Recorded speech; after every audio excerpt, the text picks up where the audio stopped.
Bem, meu nome é Alexandre Carrasco, eu sou consultor da empresa Repensando Negócios, nós somos uma consultoria pequena, nós trabalhamos com inovação, com gestão e com sustentabilidade.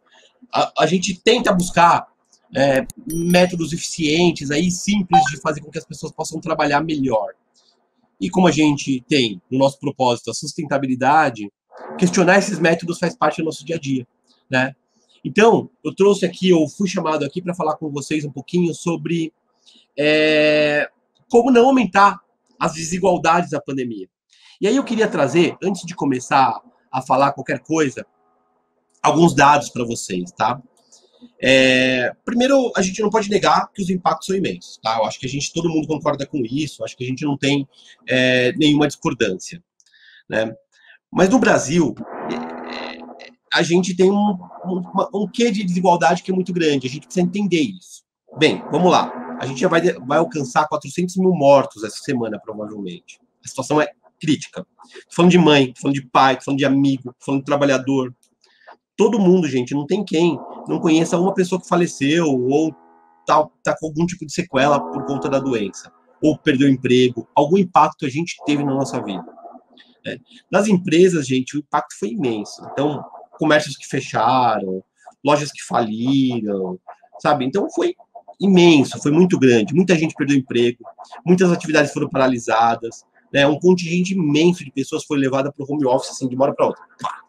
Né? A gente colocou as pessoas no home office, né? E a gente teve nossa vida virada do avesso de uma hora para outra. Quem não teve, né? Eu, por exemplo, estou aqui falando com vocês, começou uma obra atrás de mim. Isso não aconteceria, né? No escritório, tinha uma cabine que a gente podia fazer isso, se trancar e você não via barulho nenhum de fora.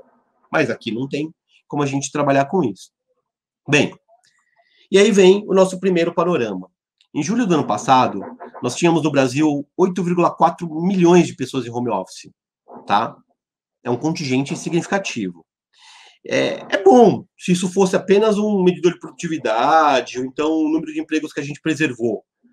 Mas o que a gente vê por trás desses dados é uma outra situação, uma situação triste. Esse número é mais um medidor de desigualdade do que de melhoria das condições de trabalho, se a gente for ver bem. Bem, deixa eu contextualizar. Eu peguei alguns dados da PNAD do IBGE e eu queria falar com vocês. Do total de pessoas em home office, 4,9 milhões de pessoas estavam na região sudeste. Estou falando da região mais rica, enquanto apenas 252 mil pessoas estavam na região norte, que é a mais pobre. Quando a gente compara, né, para a gente levar isso em termos percentuais, com a população ocupada, são 14% das pessoas no Sudeste está em home office, enquanto 4%, a gente tem só 4% na região Norte. Ou seja, o tipo de trabalho define, né, a pobreza, o tipo de condições define se a pessoa pode ir para home office ou se não pode ir para home office. Outro dado interessante é que das pessoas em trabalho remoto, né, 73% concluíram o ensino superior, enquanto apenas 1% possui ensino fundamental incompleto. Ou seja, é um serviço, é um tipo de trabalho reservado às pessoas com mais condições e com maior escolaridade. Né? Peguei alguns dados, tá? Há outros, mas assim, esses dados já dão uma síntese de que home office no Brasil não é, na verdade, para todo mundo. É um privilégio de trabalhadores que são formais, mais qualificados e de região ricas. E aí eu vou colocar, são normalmente homens e brancos. A grande maioria são homens e brancos. Tá? A gente precisa ter isso em mente. Acho que isso é importante. Bem, para a gente conversar, para a gente entender a situação e como isso afeta cada um, eu separei algumas pessoas, tá? A primeira, eu vou falar das pessoas do alto escalão das empresas. Eu vou sintetizar como sendo os Faria Limers, né? Então, estou falando pessoas com alto salário, né? Generalizando mesmo, mas só para a gente entender um contexto. Com pouco controle de jornada, os benefícios já eram bastante robustos, as pessoas elas tinham condições de atuar e condições de trabalho muito privilegiadas. Só um minutinho que eu acho que caiu minha internet. Não, está aqui de volta. Tá? Vamos lá. Na Faria Lima, os escritórios ficaram vazios, gente. Aquilo ali ficou a mosca. Berrini, Faria Lima, não tinha ninguém. O que não aconteceu na 25 de março. Né? A gente vê uma diferença muito grande em São Paulo dos locais. Tá? Mas vamos entender. São trabalhadores que já estavam adaptados ao trabalho remoto. Bem, os bons salários, a boa formação, normalmente faz com que a gente possa entender que são de famílias mais abastadas ou famílias com mais condições. Muitos já tinham horário flexível, a jornada já era parcial, né? Os salários são bons novamente. Né? Então, quer dizer, uma condição de vida bem privilegiada. Né? E aqui a gente tem duas faces. Tá? A primeira é daquela pessoa que teve a produtividade que aumentou. Tá? Então, isso a gente vê, e é muito notório, porque assim, minha produtividade aumentou. Tá? Normalmente são homens, e esses homens têm alguém que faça o trabalho doméstico. Tá? Normalmente é a esposa, normalmente é a companheira. Né? Ou que tiveram alguma condição de terceirizar essas atividades. O que também, a gente vai falar disso depois, mas na pandemia ficou um pouco mais difícil. Eu tenho um caso, por exemplo, de um amigo, ele diz que ele não consegue trabalhar. Então ele fica trancado num quarto, e o quarto de hóspede virou o escritório dele. E a mulher cuida de gêmeos. A esposa cuida dos gêmeos. Os dois trabalham. Os dois têm obrigação com os escritórios e tal. Mas um pode ficar reservado, enquanto outra pessoa tem que fazer o almoço, outra pessoa tem que olhar a comida, tem que cuidar dos gêmeos, que são pequenos, mas brigam tal. Deve ser 6 anos, 6, 7 anos. Eles brigam tal, eles têm que ir atrás e conversar, etc. Bem, a responsabilidade do cuidado é dela, não é dele. É pai também, mas a responsabilidade do cuidado ela não é compartilhada como deveria. Então, esse é um ponto importante.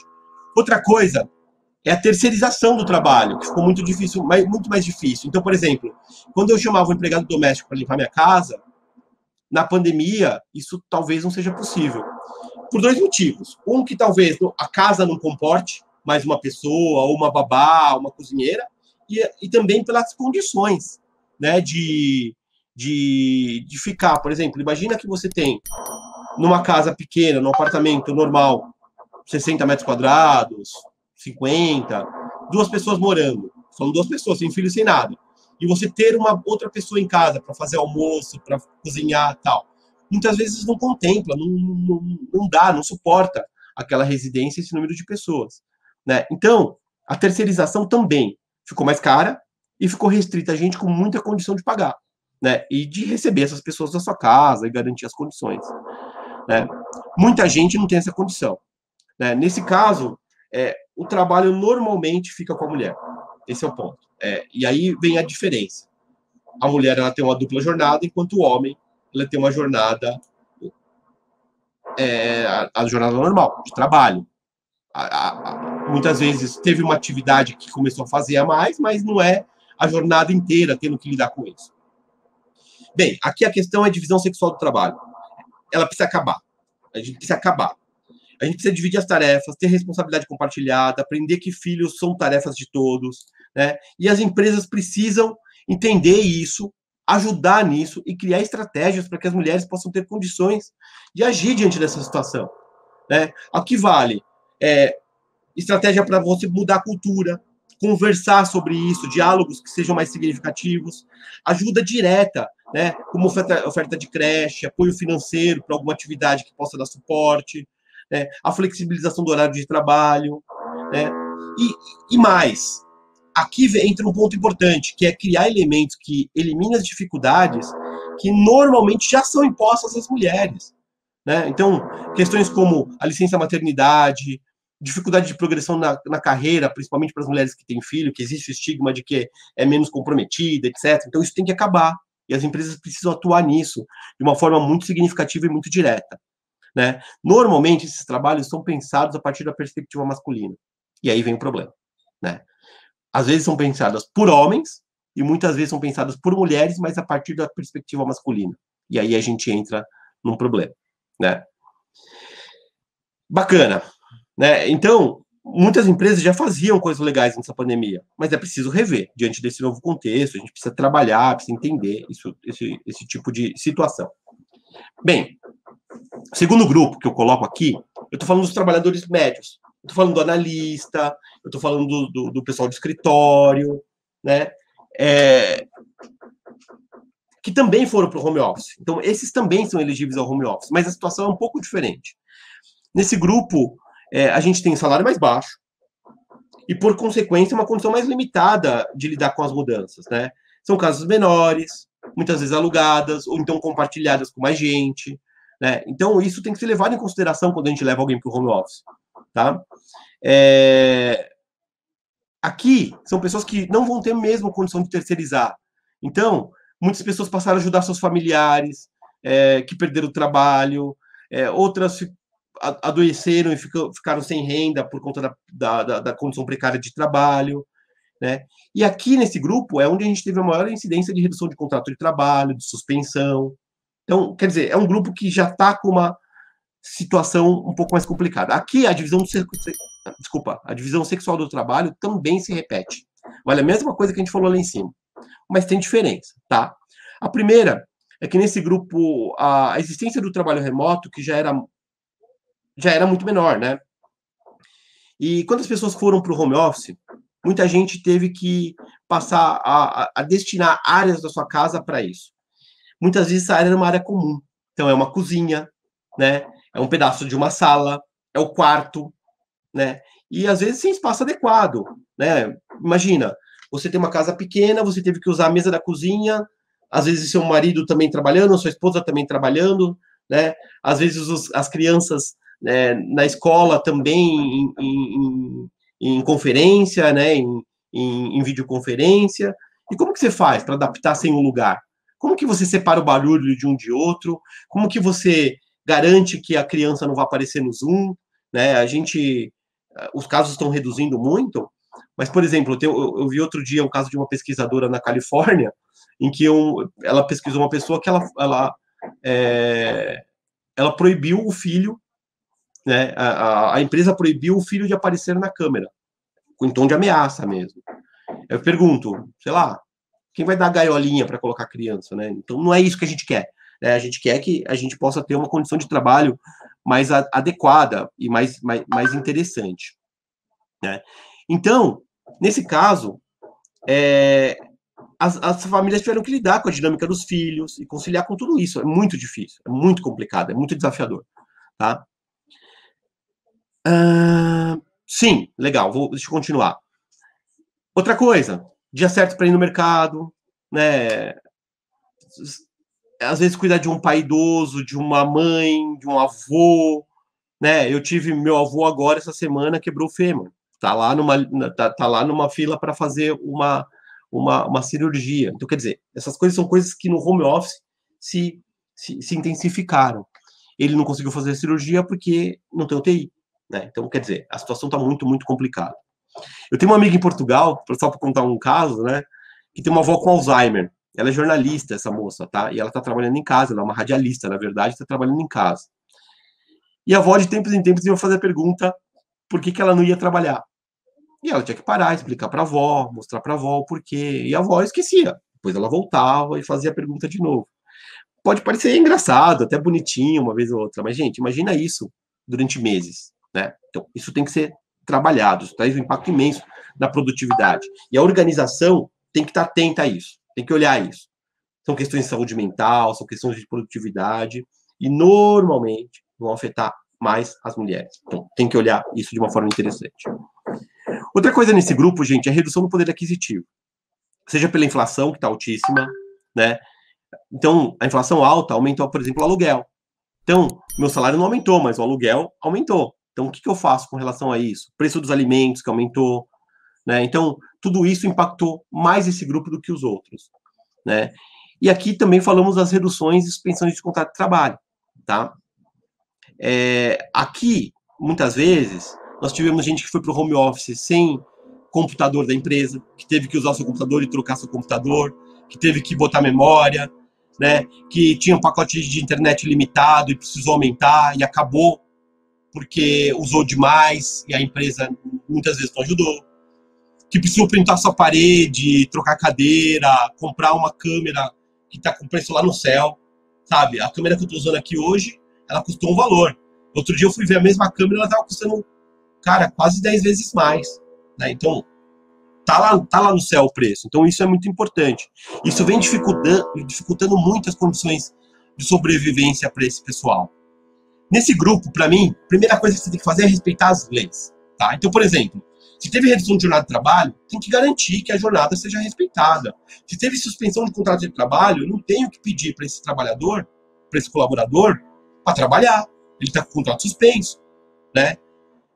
Ele precisa se afastar das obrigações, né? Outra coisa, respeito à licença médica. Eu tenho um caso de empresário que me perguntou se o trabalhador que ele tinha e que estava com Covid não podia continuar trabalhando, já que ele estava em casa mesmo. Não, gente, ele está doente. Ah, mas ele não tem sintomas. Mas ele está doente. Ele precisa se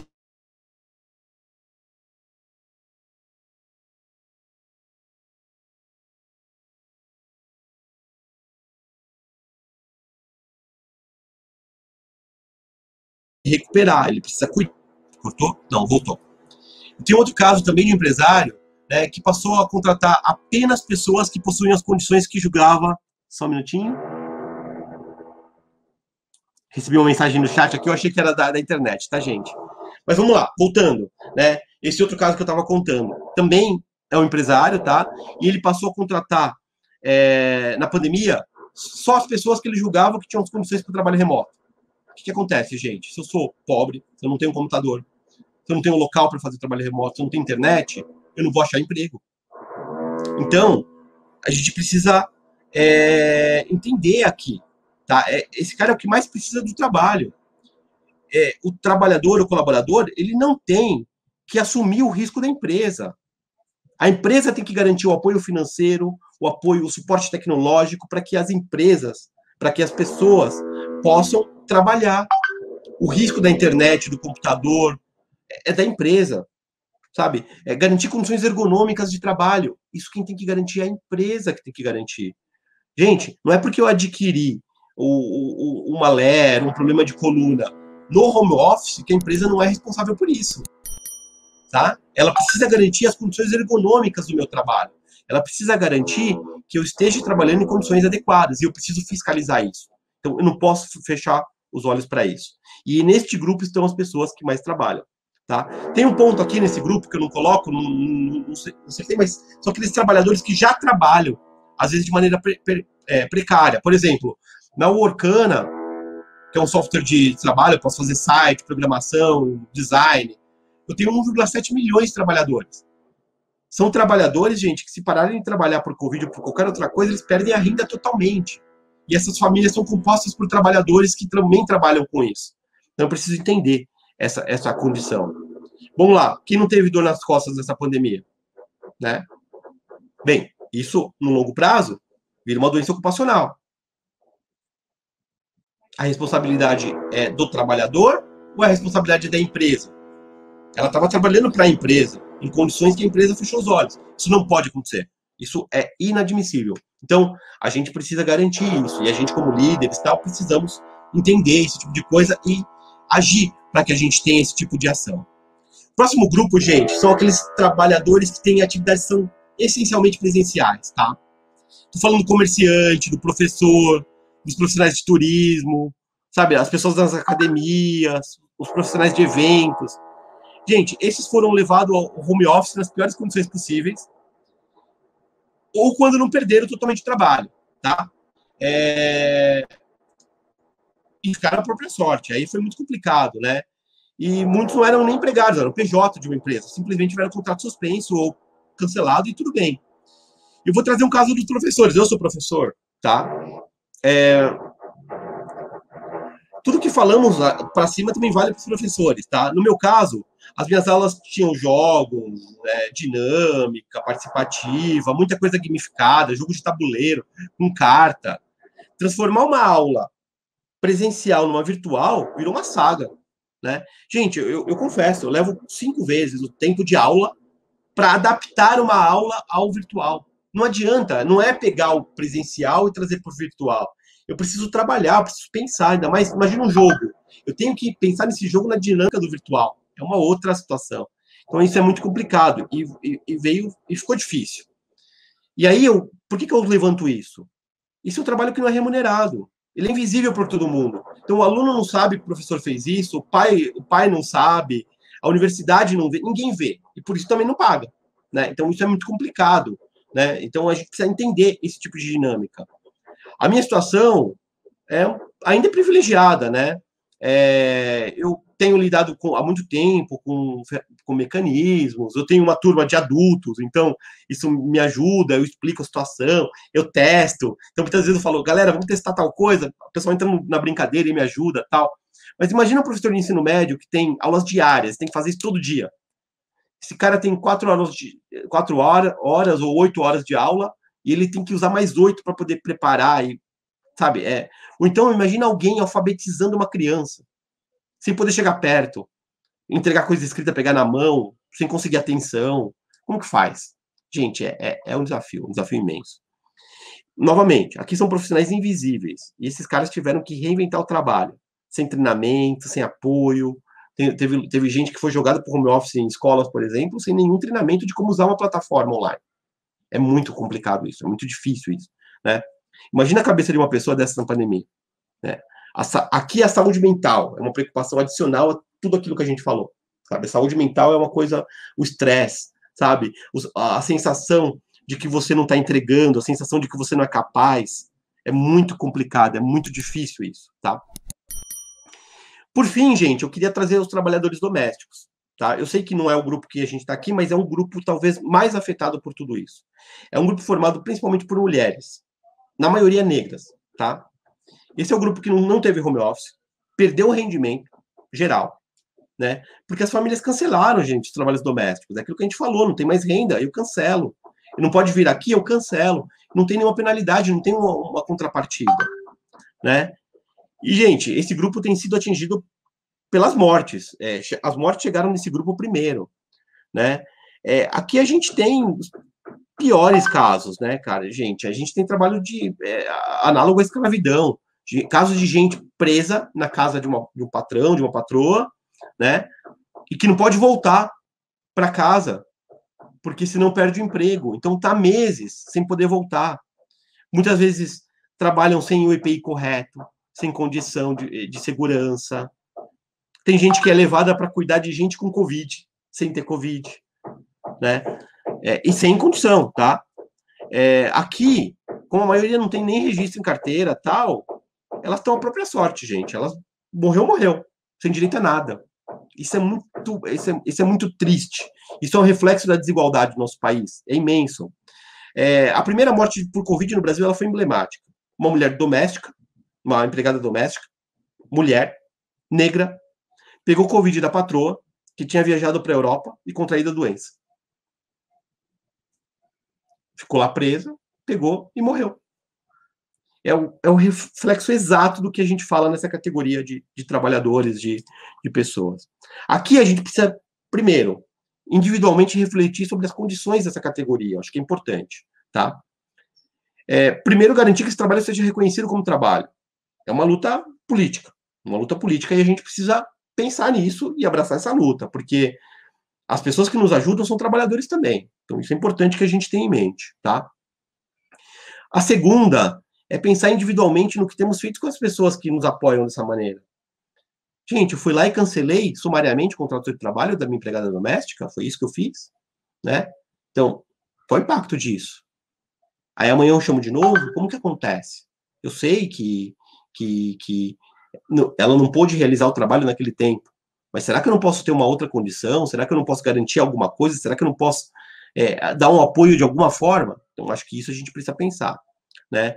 Garantir o pagamento por um tempo, ou garantir um pagamento parcial, ou apoiar de uma outra forma, isso pode ser bem importante nesse momento. Bem, acho que a gente consegue ver agora que a situação no home office no Brasil não é simples, tá? Mas tem gente fazendo coisa boa, gente. Tem gente fazendo coisa legal. Magazine Luiza, ó, fechou as lojas dela por tempo indeterminado, impediu demissão. A gente, na mesma situação, teve gente colocando feijão nas lojas para poder justificar a abertura. Então, quer dizer, você tem gente que está cuidando disso de uma forma bacana, uma forma legal. Gente, teve muita organização que redefiniu seu pacote de benefício, flexibilizou o horário de trabalho. Gente, tem gente que entrega EPI regularmente na casa das pessoas, né? Tem gente que passou a adotar cuidados com a saúde mental. Então, hoje pela manhã, eu estava com uma discussão, antes de entrar aqui, com uma amiga no WhatsApp, eles estão pensando se eles adotam o dia sem reunião. E eles não sabem se isso vai ser um fator de melhoria da saúde mental ou se vai ser um fator de ansiedade, porque sem poder fazer reunião, a pessoa vai ficar ansiosa por conta daquilo. Então, essa discussão tem que ser feita, sabe? Tem gente fazendo essa discussão, né? A gente também, na pandemia, tem possibilidades restritas. Esse é fato. Mas, gente, muitas das coisas que nós fazemos são escolhas, tá? Uma organização pode escolher fazer o certo, e muitas fizeram o certo, tá? E isso tem sido legal, isso tem sido bacana. Individualmente, como líder, né? A gente também pode ajudar. O que a gente pode fazer? A primeira coisa é tomar consciência, a gente precisa entender qual a situação que a gente está colocado, sabe? A gente precisa saber que EPI usar, a gente precisa saber o que nos afeta, o que é necessário para tornar nossa vida melhor, sabe? Não deixar aquela condição nossa de resolver tudo tomar conta. Eu preciso parar e negociar esse tipo de coisa, tá? Eu preciso entender o que acontece com os meus colaboradores, tá? Se eu não sei o que eu preciso, eu não vou nem conseguir negociar, não vou conseguir pensar, não vou conseguir parar para ajudar a minha organização nessa brincadeira, tá? Então, se eu não sei o que eu quero, eu não vou nem conseguir reivindicar um direito. Isso é o ponto, sabe? A gente precisa disso, né? E tem uma coisa importante. O que nós estamos falando são direitos, não favores de uma organização, de uma empresa. A gente precisa ter cuidado com isso. Eu acho que o segundo ponto, eu preciso entender as condições individuais das pessoas do meu time, tá? Isso é importante. Da minha equipe, e ajustar de acordo com as necessidades. Eu preciso entender que aquela pessoa, às vezes, ela não pode fazer a reunião das 11 ao meio-dia, ela precisa começar a reunião às 11h45, porque ela tem que ligar o computador para o filho que vai fazer a aula. Eu preciso ter empatia, gente. Eu preciso parar, sentar, entrar no acordo, ajudar, sabe? Se eu sou um líder, eu preciso garantir que a equipe faça isso, que tenha essas condições, tá? Um pode precisar de uma internet, outro pode precisar de uma cadeira. São necessidades diferentes, gente, mas são necessidades igualmente justas. Eu preciso trabalhar com isso. Depois, eu acho que eu preciso garantir o respeito às leis. É o mínimo que qualquer empresa pode fazer. Eu entendo que muitas empresas sofreram com perda de receita, com paralisação, com a redução do consumo, mas isso, gente, deve ser resolvido numa esfera política e governamental, não repassado ao colaborador. É inadmissível repassar isso ao colaborador, tá? Então tem que tomar cuidado com isso. O risco do empreendimento é do sócio, do acionista, não do funcionário, né? Assim como o funcionário ganha lucro, ele precisa gerenciar o prejuízo. Tá? Então, o colaborador, ele está lá vendendo uma mão de obra, ele recebe salário por aquilo, ele recebe por aquele serviço. Então, isso precisa ser garantido. Tá? Então, é importante que a gente não repasse e também não faça com que ele possa, com que ele tenha que arcar com isso, com aquilo que a empresa tem que arcar. Bom lembrar que isso é um negócio. Tá? E negócio tem risco, tá? E tem também seus bônus. Outro ponto é avaliar os processos de uma forma ética, tá? Com um olhar específico para a desigualdade, sabe? Eu preciso garantir processos justos de seleção. Por exemplo, aquele processo que eu falei para vocês, de só contratar quem tem direito ao home office, é alguma coisa que não pode acontecer, né? Eu preciso garantir que as mulheres tenham que exista uma visão específica para as mulheres, em que a gente possa tirar o estigma da licença maternidade, o estigma de que ela é menos comprometida por conta do filho, olhar essa questão da divisão sexual do trabalho, sabe? Então, eu preciso criar processos inclusivos e que permitam com que as pessoas possam, de certo modo, progredir na carreira, ter condições iguais, ter condições justas, né? Então, acho que são esses os pontos. E aí vem, né? A vacinação tá aí, né? A gente nunca esteve tão próximo do fim da pandemia quanto a gente está agora. Nunca, nunca. Nossa falta de previsibilidade do fim da pandemia, ela não vem por falta de solução. A vacina está aí, tem algumas coisas interessantes, mas por outras ações. Não vou detalhar ações, muitas vezes políticas, eu não vou detalhar isso agora, tá? Agora, muitos dos aspectos do home office vão continuar, tá? Então, uso de videoconferência, horário mais flexível. Vocês viram a palestra antes? Aquilo ali vai acontecer, gente, não tem como. Formas mais diretas de solicitar os trabalhos, isso é muito legal. A gente aprendeu a pedir o que tem que ser feito, né? De uma forma clara, inequívoca. Então, isso vai continuar. Isso vai continuar, né? O que eu gostaria mesmo é que a gente pudesse aprender com essa situação, né? E após tudo isso ter passado, que a gente tenha ao menos aperfeiçoado o nosso processo de trabalho e não criado, né, mais formas de aumentar a desigualdade. Esse é meu pensamento, esses são os meus votos para o pós-pandemia. Espero ter ajudado, pessoal. Ai, Alexandre, muito bacana. Que tema importante, né? Que tema que a gente necessita escutar. É uma coisa que a gente vem escutando há tanto tempo, das desigualdades que a gente tem no mundo corporativo, mas é sempre importante a gente reforçar. E aí tem vários elogios aqui no Telegram, e aí eu quero fazer um da Joelma Gonçalves, que é gerente financeira. Ela comentou, vou colocar leu exatamente o que ela falou. Preciso dizer uma coisa, correndo super risco de estar caindo no senso comum. De carrasco, o Alexandre não tem nada. Sensacional a percepção humana dele, o desdobramento da pandemia nas relações de trabalho e liderança, sobre a ótica de gênero, de classe, hierarquia e a categoria dos mais diversos trabalhadores. Então, realmente foi muito sensível, assim, muito bacana trazer esse tema, que a gente sabe que está em alta, mas a gente tem que cutucar, tem que falar. E aí, também teve um comentário aqui, deixa eu sair de uma plataforma e entrar para outra, muito bacana, todo mundo falando lá no grupo do Telegram, a Paula falou também, que não adianta, são os líderes que a gente tem que sentir o que a pessoa tá passando lá do outro lado, né? O líder tem esse papel fundamental de investigar, de cuidar caso a caso de cada colaborador para entender a necessidade, porque a gente se conhece no mundo corporativo, lá na casa dele a gente não faz ideia do que está se passando, né? Exato. E esse é o ponto, sabe? A gente foi para o home office, a gente passou a ser invisível na empresa. Antes a gente estava lá, a gente ocupava a cadeirinha. Se a cadeira quebrasse, todo mundo via a cadeira quebrada. Agora, quando a cadeira quebra, o que eu faço? Para que eu busco? Gente, o pacote de internet que acabou. O pacote de internet que acabou significa contratar um novo pacote de internet. Aí, beleza, mas será que cabe no bolso? Será que dá? Sabe? Então, quer dizer, a empresa ela precisa ter uma visão para isso. E aí, quando eu coloco a questão das mulheres, eu acho que essa questão ainda é mais relevante. A gente viu na pandemia que a situação da mulher se agravou. A gente vê, por exemplo, uma pesquisa da Elsevier que fala sobre a produção acadêmica das mulheres na pandemia. A produção dos homens se manteve. A produção acadêmica das mulheres caiu. Por quê? Porque na pandemia, as mulheres elas assumiram a casa. E no momento em que elas assumem as responsabilidades da casa, elas não conseguem mais produzir como elas produziam antes. E aí, o que eu faço como organização? Eu preciso criar formas de equalizar isso. Não é tirar a mulher do jogo. Eu preciso criar formas de equalizar isso. Eu preciso começar a discutir isso de uma forma interessante com os homens, com os pais, com os companheiros, com os maridos, né? Para que a gente possa ter uma situação diferente. Então, para mim, essa situação e esse momento é rico para isso.